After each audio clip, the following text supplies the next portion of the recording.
Setiap liburan akhir tahun, kami sekeluarga selalu berkunjung ke rumah nenek yang berada di Desa Lipat Kain, Kecamatan Kampar Kiri. Di akhir tahun ini, kami ingin berkunjung kembali ke desa tersebut.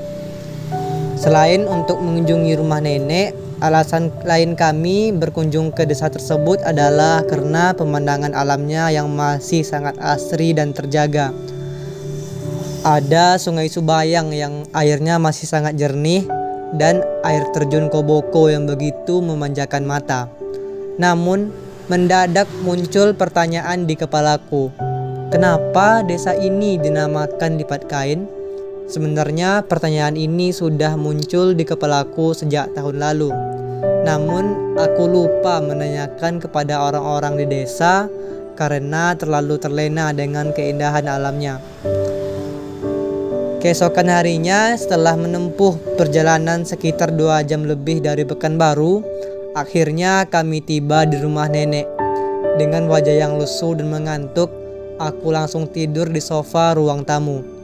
Sayup-sayup terlihat ekspresi nenek yang kegirangan karena dikunjungi oleh anak dan cucunya yang baik ini. Keesokan harinya, aku bangun lebih pagi dari biasanya. Terdengar suara oseng-oseng dari kuali di dapur. Rupanya itu ibu yang sedang memasak tumis ayam kesukaan ayah. Setelah sholat subuh, aku pun pergi jalan-jalan di sekeliling rumah.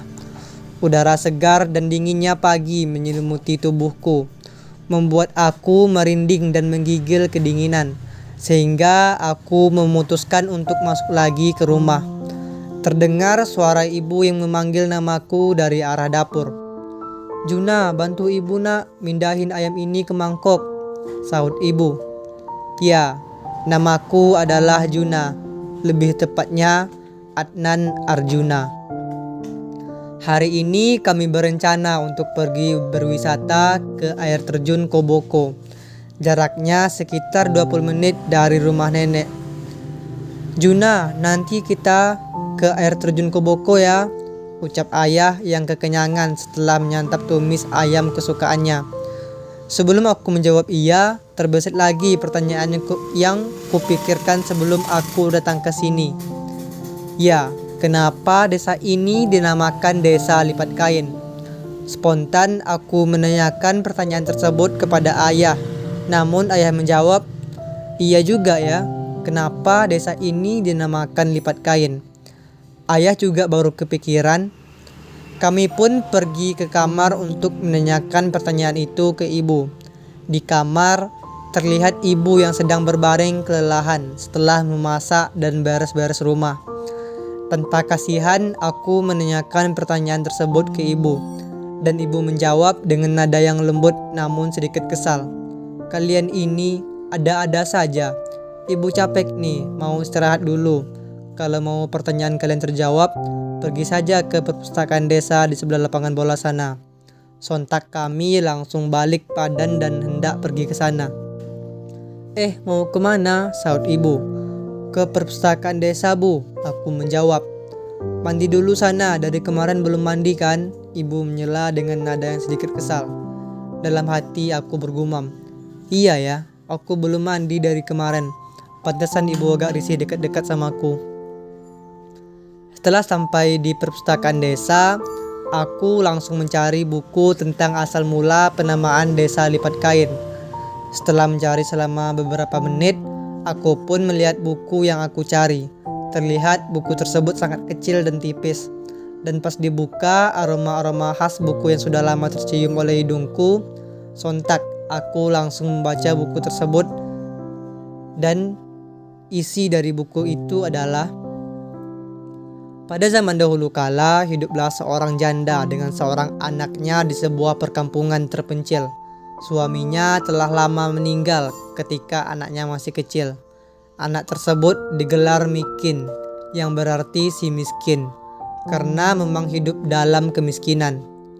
Mikin, meski kehidupannya serba kekurangan, tapi ia terkenal dengan anak yang sangat baik dan cerdas, sehingga disukai teman-temannya. Di kampung, Mikin mengalir sebuah sungai, namanya Sungai Kampar Kiri. Rumah Mikin pun tak jauh dari sungai itu. Dengan demikian mereka mudah mendapatkan air. Rumah Mikin berbentuk panggung, terbuat dari kayu beratap rumbia. Mikin juga seorang anak yang rajin. Ia selalu membantu emaknya, tidak pernah mengeluh. Ia juga anak yang sangat sabar dan selalu berdoa agar kelak nasibnya berubah. Hal itu yang membuat emaknya sedih. Emak Mikin sering menangis dan terkadang putus asa. Emak Mikin terkadang juga menyesali nasibnya. Kenapa ayah Mikin terlalu cepat pergi? Jika suaminya masih ada, tentu keadaan hidupnya tidak akan seperti ini. Setelah Mikin mulai menginjak usia dewasa, terniat dalam hatinya untuk mengadu nasib ke negeri orang. Keinginannya yang sangat besar untuk menambah pengalaman. Mudah-mudahan nasibnya dapat berubah di kemudian hari. Suatu hari, Mikin menyampaikan niat tersebut kepada emaknya. "Mak, sungguh berat hati Mikin menyampaikan masalah ini," kata Mikin. Ia menarik napas panjang, terasa berat untuk disampaikan pada emaknya. Tapi Mikin sudah berteguh hati untuk mengadu nasib ke negeri orang. Mikin minta izin ke emak, ujar Mikin kemudian. Singkat cerita, dengan kerja keras dan kepintarannya, akhirnya Mikin menjadi orang sukses yang mempunyai banyak kapal serta anak buahnya yang dapat dipercaya. Akhirnya Mikin melamar gadis pujaannya. Karena telah sukses dan banyak orang yang memujinya, si Mikin mulai sombong dan lupa diri. Suatu hari Mikin pergi berlayar dengan kapal besarnya. Setelah cukup puas berdagang di pantai, kapalnya masuk ke hilir sungai Kampar yang begitu luas. Setelah berlayar selama berbulan-bulan, akhirnya Mikin tiba di kampung halamannya. Singkat cerita, ibu si Mikin yang telah tua renta dan sakit-sakitan mendengar kabar bahwa Mikin kembali ke desa dengan kapal yang sangat besar. Sontak ibu Mikin langsung pergi menemui anak tersebut. Namun si Mikin telah menjadi orang yang lupa diri setelah kesuksesannya. Si Mikin tidak mengakui ibunya tersebut karena malu. Seseorang yang hebat sepertinya memiliki ibu yang sangat miskin. Akhirnya si Mikin pergi meninggalkan ibunya dan pergi meninggalkan kampung halamannya. Dengan marah dan kecewa, ibu Mikin berdoa, "Ya Allah, jika benar Mikin bukan anakku, maka selamatkanlah ia dalam perjalanan. Tapi jika ia adalah anak kandungku yang lahir dari rahimku, yang dagingnya berasal dari air susuku dan darahnya mengalir darahku, maka tunjukkanlah kepadanya kebesaranmu." Selesai berdoa demikian, beberapa saat kemudian cuaca cerah di langit sungai Kampar berubah menjadi mendung, dan tak lama kemudian megah hitam menggumpal dan gelap seperti malam. Disusul kemudian petir menggelegar sambung menyambung. Permukaan sungai Kampar yang semula beriak kecil, kini seperti ombak di lautan luas yang maha dahsyat. Sadar apa yang akan terjadi, Mikin pun menyesal. Ia telah durhaka kepada emaknya sendiri. Ia lalu memanggil emaknya. Namun, apa hendak dikata? Nasi telah menjadi bubur. Penyesalannya tidak berarti lagi. Sebuah gelombang besar berwarna gelap membumbung tinggi dan badai ganas menghantam badan kapal Mikin. Disusul kemudian gelombang yang besar dan tinggi menggulung kapal Mikin. Terus menerus seperti itu, lebih besar dan lebih tinggi lagi. Badai pun lebih mengganas. Akhirnya kapal Mikin hancur berkeping-keping, terhempas di batu cadas. Mikin dan istri serta anak buahnya yang berjumlah puluhan orang hilang di telan badai. Kejadian itu begitu tiba-tiba, sehingga Mikin tidak sempat lagi meminta maaf kepada emaknya. Mikin telah menjadi anak durhaka. Keesokan harinya, orang-orang kampung menemukan batu yang bersusun seperti lipatan kain. Diduga bahwa susunan batu itu adalah pakaian Mikin dan istrinya yang berubah menjadi batu.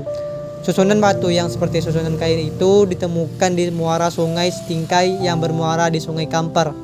Konon nama kampung lipat kain yang kini dikenal dengan kota lipat kain diambil dari nama batu yang bersusun seperti kain yang ditemukan di tepi sungai Subayang, kecamatan Kampar Kiri tersebut. Ya, cerita tersebut hampir mirip dengan cerita Malin Kundang yang berada di Sumatera Barat. Setelah membaca buku tersebut, rasa penasaranku telah terjawab. Kami pun pulang dengan hati yang lega. Di sini aku mengambil kesimpulan bahwa betapa pedihnya azab kalau durhaka kepada orang tua. Di kampung, kami menghabiskan waktu dengan berwisata dan belajar tentang adat istiadat yang ada di Kabupaten Kampar tersebut.